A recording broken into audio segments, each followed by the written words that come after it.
نعمل ايه نعمل ايه؟ قالك بص، مملكة الشمال على حدودها، دي حدودها ما بين الاتنين، على حدودها في منجم دهب.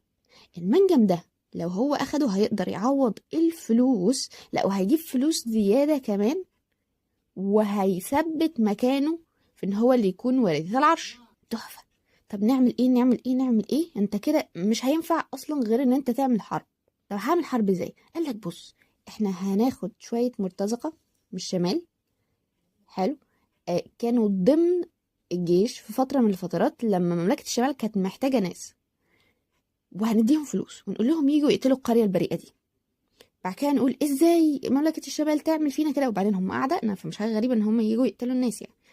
بعد كده نقول هم ازاي عملوا فينا كده ونخش حرب عليهم. انا مش فارق معايا اي حاجة في الحرب دي غير ان انا اخد المنجم ده.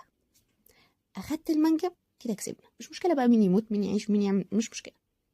لو جيت انا بقى سألتك في اللحظة دي مين الطيب ومين الشرير، هتقولي لا استني بقى الموضوع واضح.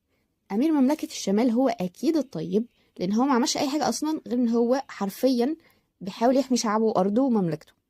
ولكن امير مملكة الجنوب هو الشرير، لان هو عمل الليلة دي كلها، لا ده هو اصلا حرفيا اللي قتل القرية البريئة بتاعت مملكته لمجرد ان هو ياخد الفلوس.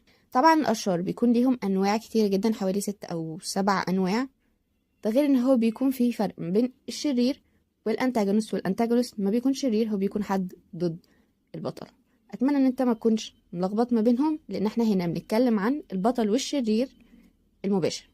لو ليك في الفانتازيا، في رواياتي سواء كانت اثير او لهيب التنانين هيكونوا ان شاء الله موجودين في المعرض، وانا نفسي هكون موجوده يوم 23 بعد الصلاه. متحمسه اقابلكم جميعا. ولو ليك في كتابه او ستوري تيلينج ما تنساش تعملي فولو.